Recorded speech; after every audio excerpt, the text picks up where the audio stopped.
kurang lebih 10 menit lagi ke depan kita akan mengakhiri perbincangan kita dengan Mas Bahri dan juga Mas Wahyu dalam Smart Community.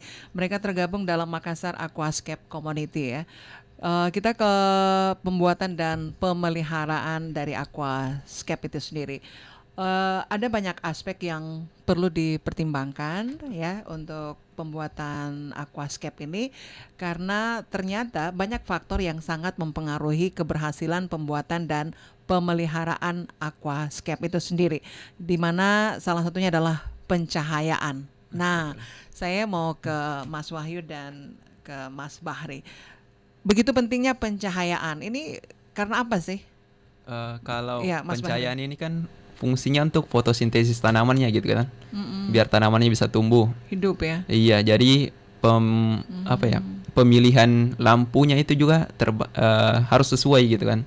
Jangan sampai over cahaya, dan itu mengakibatkan munculnya alga di aquascape itu sendiri. Jadi tidak balance gitu, tidak seimbang antara cahaya dengan tanaman yang digunakan. Nah, ya ini kan katanya pencahayaan yang berfungsi sebagai pengganti sinar matahari untuk proses fotosintesis. Betul. Ya, kalau Mas Wahyu gimana nih? Ya, jadi memang lampu yang kita gunakan pun sebenarnya lampu khusus ya. Jadi karena di tanaman itu buat fotosintesis, dia ada spektrum warna tertentu yang digunakan untuk fotosintesis. Jadi dulu sih kita masih pakai lampu ada namanya MH ya. Metal halide. Jadi lampu metal halide itu wattnya besar. Kemudian perkembangan zaman kita ada lampu T5, jadi kayak lampu balon lampu yang panjang. Lampu balon panjang. Itu juga cuma didapatkan di toko aquascape. Iya, betul. Bukan di tempat-tempat toko jual listrik gitu ya? Berbeda spektrum warnanya. Iya, itulah gitu. makanya tidak dijual di umum ya. Tidak dijual di umum. Nah, sekarang karena teknologi semakin bagus, sekarang sudah ada LED. Jadi ada lampu LED. Teman-teman di Makassar pun sudah ada beberapa yang akhirnya merakit sendiri, karena LED kan dia hanya satu mata ya, dijualnya per mata. Jadi ada beberapa teman yang merakit sendiri. Jadi memilih spektrum warnanya sendiri sesuai kebutuhan tanaman untuk fotosintesis. Seperti itu. Nah, biasanya sampai berapa lama sih bahan-bahan atau yang ada di scape-nya itu sendiri bertahan? Kalau durasi lamanya sih selagi aquascape-nya jalan itu masih bukan tetap tahan gitu kan, karena kan ada perawatan khususnya per tahun, per bulan atau kalau bisa perawatannya ya? Bisa setiap hari kita rawatnya, sama seperti di tanaman di darat gitu kan, kita harus siram. Nah, kalau di air sendiri ada pemangkasan ya namanya, trimming biasanya kita. Jadi tanamannya tidak terlalu tinggi nantinya. Jadi kalau dia sudah tinggi kita potong. Tapi kan kalau digunakan kayu-kayu yang sudah mati itu kan tidak akan bertumbuh. Nah, betul. Apanya yang kira-kira yang dikhawatirkan? Jadi kan waktu kita membuat aquascape itu sebenarnya tanamannya itu kita masukkan lagi. Jadi kita ada tanaman-tanaman yang memang khusus dalam air ya. Jadi tanaman-tanaman yang biasa didapat di sungai atau danau. Nah, tanaman itulah yang nanti misalnya kayunya. Ada proses uji coba tidak untuk tanaman yang kita akan masukkan dalam scape-nya kita?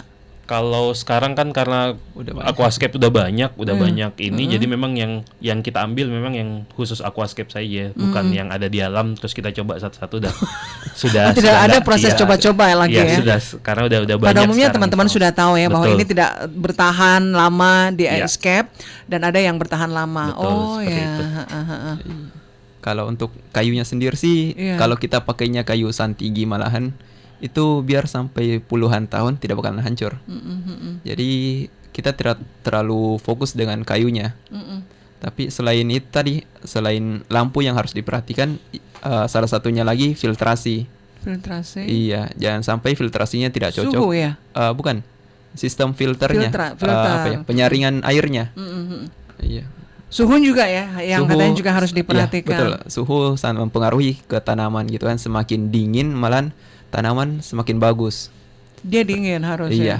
Berarti ditempatkan di ruangan seperti apa sih untuk aquascape itu sendiri? Sebenarnya sih kalau teman-teman sih rata-rata intinya ruangan yang sirkulasi udaranya bagus. Jadi bukan yang ber-AC gitu. Kalau ber-AC lebih bagus lagi. Bahkan ada beberapa temen yang aquascape-nya itu dipasangkan AC khusus. Jadi ada chiller namanya, pendingin air gitu ya. Jadi alatnya itu seperti kulkas kecil Jadi air mengalir ke dalam mesin itu untuk didinginkan terus masuk lagi ke akuarium. Itu ada yang sampai seperti itu. Iya, itu AC-nya AC yang digunakan itu untuk mempertahankan ekosistem yang ada di dalam scape atau ada fungsi lain dari Iya, jadi aquascape kan adanya AC itu. bener. Jadi aquascape itu kan sebenarnya bagusnya itu karena rata-rata kan tanaman aslinya itu di alam yang memang dataran tinggi, di dalam air yang memang bagus gitu ya. Jadi rata-rata kayak di sini tuh yang banyak tanaman aquascape itu kayak di Malino seperti itu. Iya. Jadi memang airnya agak dingin. Nah, itulah yang teman-teman kejar biar hasilnya lebih maksimal memang. Tapi sebenarnya sih tanpa itu pun nggak masalah.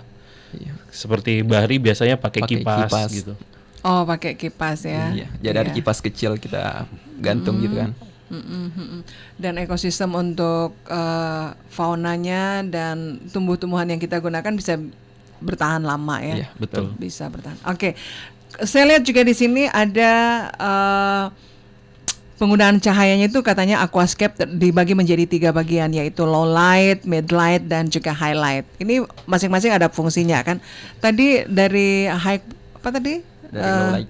Iya, dari low light, kemudian mid light, dan high light. Kenapa ada pengkategorian cahayanya? Ya, jadi pengkategorian cahaya sih sebenarnya karena lebih ke pemilihan tanamannya. Jadi tanaman itu ada beberapa. Ada cocoknya yang benar, high, yang middle. butuh istilahnya kalau butuh cahaya yang lebih tinggi. Jadi mungkin kalau kemarin pas zaman pandemi ada yang lagi Tanaman-tanaman apa sih yang biasanya dipakai selain kayu? tanaman-tanaman di kita ya ada moss itu ada beberapa. Jadi moss itu lumut yang memang dalam air Lumut. ya. Jadi moss, kemudian ada stem plant. Stem plant itu tanaman yang meninggi. Jadi ada beberapa kayak rotala jenis rotala, Ludwigia seperti itu. Yang memerlukan middle light? Middle light itu seperti cryptocorin gitu.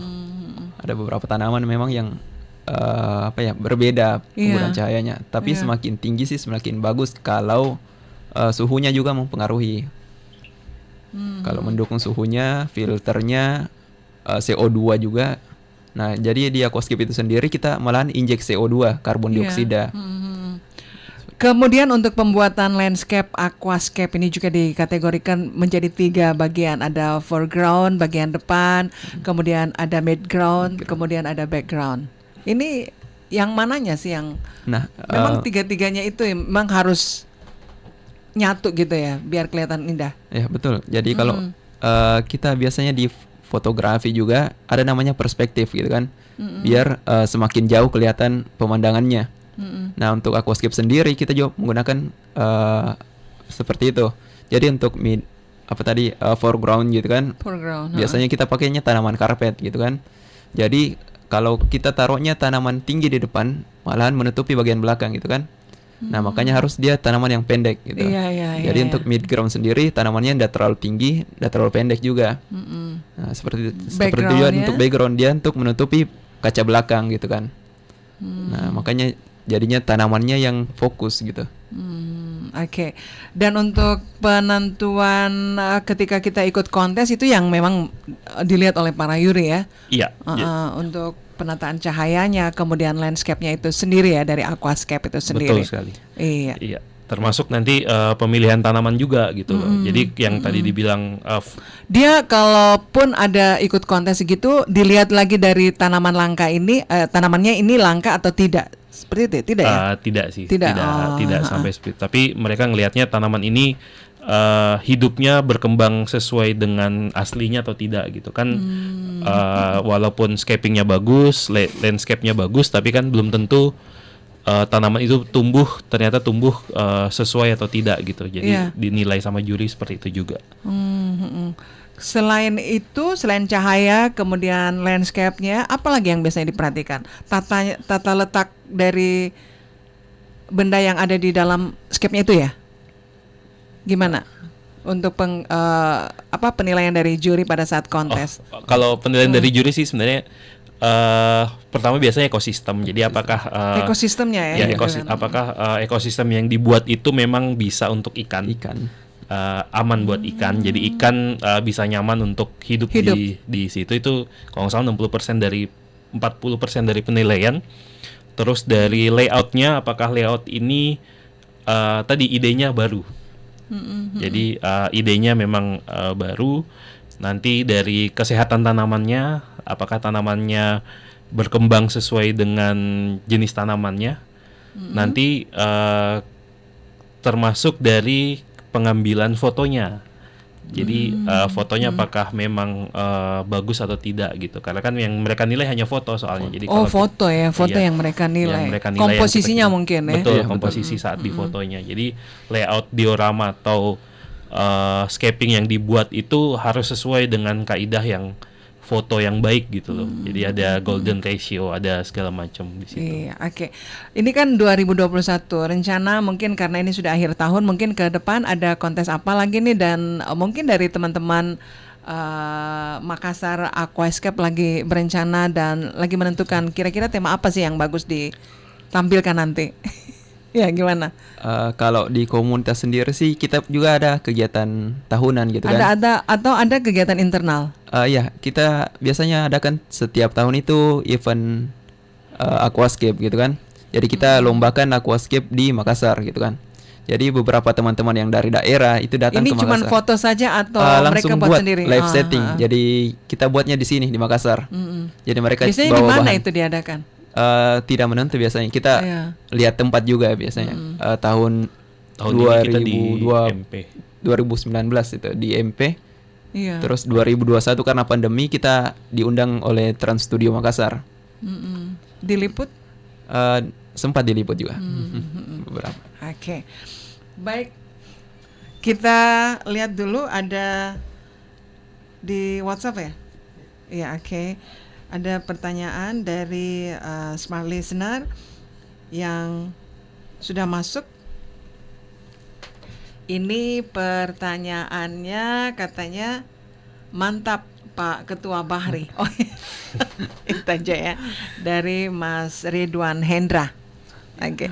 Sayang kita terbatas dengan waktu Mas Wahyu dan Mas Bahri untuk kesempatan malam hari ini. Mungkin ada yang mau disampaikan ke Smart Listener terkait dengan komunitas Makassar Aquascape ini. Paling tidak mengajaklah teman-teman yang mungkin berminat dan yang belum tahu caranya gimana untuk bergabung. Ya, mungkin buat penghobi dan yang berminat dengan aquascape mungkin bisa kontak kami di page-nya Maco di Makassar Aquascape Community di Facebook. Kita bisa sharing. IG ada ya? IG ada ya? Ada sih, cuma tidak terlalu aktif Nggak sekarang. terlalu Di aktif Facebook ya? Iya, di Maco Facebook ya? gitu. Iya, kita aktifnya di WhatsApp sebenarnya. Kita juga ada grup WhatsApp. Nanti bisa kontak via page-nya kita juga, ada itunya, Ada linknya. ada linknya juga di Invite-nya. link invite di page kita juga untuk grup WhatsApp. Biasanya sih kita tahun depan sih rencana kalau memang pandemi udah turun. Sudah mulai menurun, ya. nanti kita bikin kontes lagi biasa untuk kontes tahunan lebih besar Nanti lagi. kita diundang ya, Smart diundang Pasti, ya. Mas pasti, Fedi pasti. liput juga bisa ketahuan ya. Oh, gini cara tatanannya gitu kan, pilihan-pilihan benda atau bahan yang ada di scape-nya itu sendiri. Iya, Iya biasanya kan? juga kita undangnya juri-juri yang sudah internasional gitu kan. Iya. Iya, jadi di mana itu kayak kemarin kita undangnya Herrera Show sama Dama Reviuda. Ini aquascaper Indonesia yang telah mendunia. Kalau sempat nonton channelnya Irfan Hakim, pasti sudah sering lihat namanya. Oke, insya Allah nanti dilihat deh ya. Iya. Oke, mudah-mudahan juga Makassar bisa menjadi bisa Mendunia menginternasional ya. Amin. Amin, amin. Menginternasional atau mendunia, insya Allah ya, dengan adanya Mas Wahyu dan juga ada Mas Bahri. Baik, terima kasih untuk kehadirannya pada malam hari ini ya, Mas Wahyu dan Mas Bahri. Mudah-mudahan teman-teman yang berminat bisa langsung menghubungi page di page-nya Maco ya, Iya, macam Makassar. Aquascape Community. Iya, oke. Iya. Makassar Aquascape Community. Dan tentunya juga saya berterima kasih karena kehadiran Anda, saya jadi tahu terkait dengan adanya Aquascape ini. Oke, baik, terima kasih sekali lagi Mas Wahyu, Mas Bahri. Saya Emil Faris.